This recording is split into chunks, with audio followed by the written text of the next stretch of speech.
আল্লাহ রাসূল সাল্লাল্লাহু আলাইহি ওয়াসাল্লামকে যেদিন আল্লাহ সৃষ্টি করেছেন সেই দিনের ব্যাপারে আমাদের কি ধারণা হবে?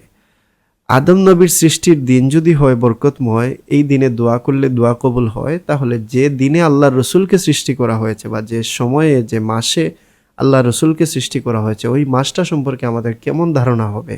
অবশ্যই আমরা বলতে পারি সাইয়্যিদুল মুরসালিনের খাতিরে ওই মাসটি, ওই দিনটি, ওই সপ্তাহটি আল্লাহ অবশ্যই বরকতময় করে দিয়েছে। আল্লাহ রসুল সাল্লাল্লাহু আলাইহি ওয়াসাল্লাম যে মাসে জন্মগ্রহণ করেছেন এই মাসটির রাত্রিগুলাকে যে ঈদ হিসাবে অর্থাৎ আমলের মৌসুম হিসাবে গ্রহণ করবে, বরকতময় মনে করবে, আল্লাহ তার উপর যেন দয়া করেন।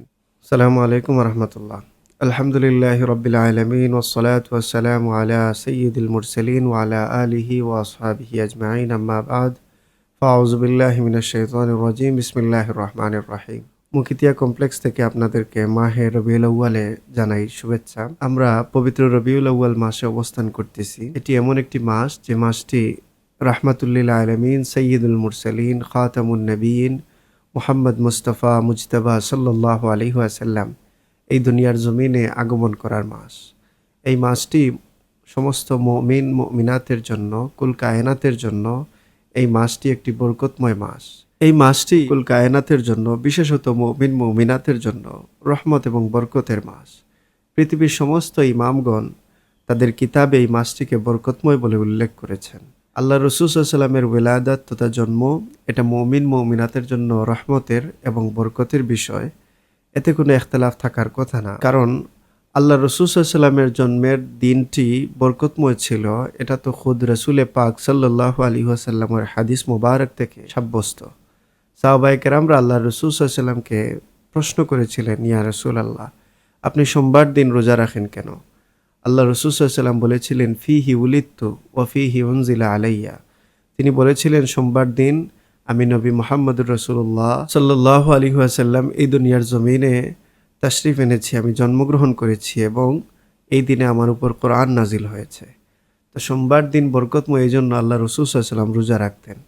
এটা ছিল আল্লাহ রসুলের জন্মের বার। এখান থেকে তো একেবারে সুস্পষ্ট যে আল্লাহ রসুল যেদিন জন্মগ্রহণ করেছেন সেটা বরকতময়, আর এই কারণে আল্লাহ রসুল সাল্লাল্লাহু আলাইহি ওয়াসাল্লাম নিজে রোজা রেখেছেন জন্মের শুকরিয়া আদায় করার জন্য। তাছাড়া আইম্মায়ে কেরামগণ প্রত্যেকেই এই কথা বলেছেন যে যে মাসে রাসূলুল্লাহ সাল্লাল্লাহু আলাইহি ওয়াসাল্লাম জন্মগ্রহণ করেছেন, যে তারিখে জন্মগ্রহণ করেছেন, এটাকে যেন আমরা বরকতের কারণ হিসেবে গ্রহণ করি এবং মুমিন মুমিনাতের জন্য এই মাসটি বরকতের কারণ হওয়া উচিত। যেমন ইমাম কাস্তালানী রহমাতুল্লাহ আলাইহি তিনি তার জগৎ বিখ্যাত সিরাতের কিতাব আল মাওয়াহিবুল লাদুনিয়ার মধ্যে বলেছেন, ইন্নামা কানা ফি শাহরি রাবিউল আউয়ালি আলা সাহিহ ওয়া লাম ইয়াকুন ফি মুহাররম ওয়ালা ফি রজব ওয়ালা ফি রমাদান ওয়ালা গায়রিহা মিনাল আশহুরি যাওয়াতিশ শরফি।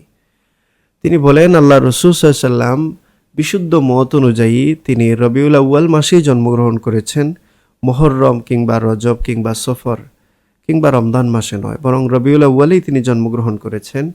অন্য কোনো ফজিলতপূর্ণ মাসে তিনি জন্মগ্রহণ করেন নাই। এর কারণ কি? তিনি বলেন, লিআন্নাহু আলাইহি সালাতু ওয়াসসালাম লা ইয়াতাশাররাফু বিজ-জামান। কেননা আল্লাহ রাসূল সাল্লাল্লাহু আলাইহি ওয়াসাল্লাম কোনো সময়ের কারণে তিনি সম্মানিত বা মর্যাদাবান হবেন না। ইন্নামাজ জামানু ইয়াতাশাররাফু বিহি, বরং আল্লাহ রাসূল সাল্লাল্লাহু আলাইহি ওয়াসাল্লামের কারণেই সময়ের বরকত হয়, সময়ের মধ্যে সম্মান আসে, সময়টি মর্যাদাপূর্ণ হয়ে যায়। তার মানে আল্লাহ রাসূল সাল্লাল্লাহু আলাইহি ওয়াসাল্লাম রবিউল আউয়াল মাসে জন্মগ্রহণ করার কারণে রবিউল আউয়াল মাসটি বরকতময় এবং রহমতময়, সম্মানিত এবং মর্যাদাবান হয়ে গেছে। তারপর তিনি বলেন, ফালাউ উলিদা ফি শাহরিম মিনাশ শুহুরিল মাযকুরা, তিনি যদি ওই মাসগুলা, অর্থাৎ যে আমরা সম্মানিত পবিত্র কিছু মাসের কথা বললাম, রমজান মাস, মুহররম মাস, সফর মাস বা রজব মাস, এই জাতীয় সম্মানিত কোনো মাসে যদি তিনি জন্মগ্রহণ করতেন, লাতুহিমা আন্নাহু তাশাররাফা বিহি, তাহলে এটা ধারণা করা যেত যে আল্লাহ রাসূল হয়তো এই মাসের কারণে তিনি মর্যাদাবান বা বরকতময় হয়েছেন। ফাজআলাল্লাহু তাআলা মাউলিদাহু আলাইহিস সালাম ফি গায়রিহা লিয়াযহারা ইনায়াতাহু বিহি ওয়া কারামাতাহু আলাইহি। আল্লাহ তাআলা রাসূল আরবি সাল্লাল্লাহু আলাইহি ওয়াসাল্লামের জন্য ওইসব ফজিলতপূর্ণ কোনো মাসকে পছন্দ না করে রবিউল আউয়াল মাসকে তিনি নির্বাচন করেছেন, এই কারণেই যে এটা যেন সুস্পষ্টভাবে প্রকাশিত হয়ে যায় রবিউল আউয়াল বরকতময় হবে রাসূলুল্লাহ সাল্লাল্লাহু আলাইহি ওয়াসাল্লামের কারণে, যাতে করে এতে আর অন্য কোনো ধারণা করার সুযোগ নাই যে এই মাসের মর্যাদা অন্য কোনো কারণে। যেমন রমজানে তিনি যদি জন্মগ্রহণ করতেন, মানুষ ধারণা করত কোরআনের খাতিরে রমজান মাস সম্মানিত হয়েছে, আল্লাহ রসুলের শানটা সেখানে সেভাবে ফুটে উঠত না। যার কারণে আল্লাহ তাআলা রসুল আরবি সাল্লামকে রবিউল আউয়াল মাসে জন্ম দিলেন, যাতে বোঝা যায় একমাত্র রসুল আরবি সাল্লাল্লাহু আলাইহি ওয়াসাল্লামের কারণে রবিউল আউয়াল মাসটি বরকতময় হবে। তিনি আরো বলেন, ইযা কানা ইয়াউমুল জুমআতিল্লাযী খুলিকা ফীহি আদামু আলাইহিস সালাম খাসসা বিসাআতিন লা ইউসাদিফুহা আবদুন মুসলিমুন ইয়াসআলুল্লাহ ফীহা খাইরান ইল্লা আতাহু ইয়্যাহ। তিনি আরো বলেন যে আদম আলাইহিস সালামকে আল্লাহ তাআলা জুমাবার দিন সৃষ্টি করেছেন। এই দিনের মর্যাদা আল্লাহ এতটা বাড়িয়ে দিয়েছেন যে জুমাবার এমন একটি মুহূর্ত দান করেছেন, যেই মুহূর্তে কেউ যদি আল্লাহর কাছে হাত তুলে দোয়া করে আল্লাহ তার দোয়া ফিরিয়ে দেন না। অর্থাৎ জুমাবার দিনকে নবী আদম আলাইহিস সালামের সৃষ্টির কারণে আল্লাহ বরকতময় করেছেন। তো তারপর তিনি প্রশ্ন করেন, ফামা বালুকা বিসসাআতিল্লাতী উলিদা ফীহা সাইয়্যিদুল মুরসালিন সাল্লাল্লাহু আলাইহি ওয়াসাল্লাম। এখানে কি ধারণা করা যায় যে আল্লাহর রাসূল সাল্লাল্লাহু আলাইহি ওয়াসাল্লামকে যেদিন আল্লাহ সৃষ্টি করেছেন সেই দিনের ব্যাপারে আমাদের কি ধারণা হবে? আদম নবীর সৃষ্টির দিন যদি হয় বরকতময়, এই দিনে দোয়া করলে দোয়া কবুল হয়, তাহলে যে দিনে আল্লাহর রাসূলকে সৃষ্টি করা হয়েছে বা যে সময়ে যে মাসে আল্লাহ রসুলকে সৃষ্টি করা হয়েছে ওই মাসটা সম্পর্কে আমাদের কেমন ধারণা হবে? অবশ্যই আমরা বলতে পারি সাইয়্যিদুল মুরসালিনের খাতিরে ওই মাসটি, ওই দিনটি, ওই সপ্তাহটি আল্লাহ অবশ্যই বরকতময় করে দিয়েছেন। তাছাড়া ইমাম হযরতে আব্দুল হক মুহাদ্দিসে দেহলভী রহমাতুল্লাহ আলাইহি তিনি বলেছেন, ফারাহিমাল্লাহু ইমরাআন ইত্তাখাযা লায়ালি শাহরা মাউলিদিহিল মুবারাক আয়াদান। আল্লাহ রাসূল সাল্লাল্লাহু আলাইহি ওয়াসাল্লাম যে মাসে জন্মগ্রহণ করেছেন এই মাসটির রাত্রিগুলাকে যে ঈদ হিসাবে অর্থাৎ আমলের মৌসুম হিসাবে গ্রহণ করবে, বরকতময় মনে করবে, আল্লাহ তার উপর যেন দয়া করেন। তো উলামায়ে কেরামরা এই মাসটিকে বরকতময় হিসাবে আমাদের কাছে বর্ণনা করেছেন। মুমিন মুসলমান হিসাবে আল্লাহ রসুলের মতো নেয়ামত আমরা পেয়েছি। আমরা এই মাসে বরকতময় মাস মনে করে এই মাসে কিছু ইবাদত বেশি করে করা এবং আল্লাহ রসুলকে বেশি বেশি স্মরণ করা আমাদের উচিত।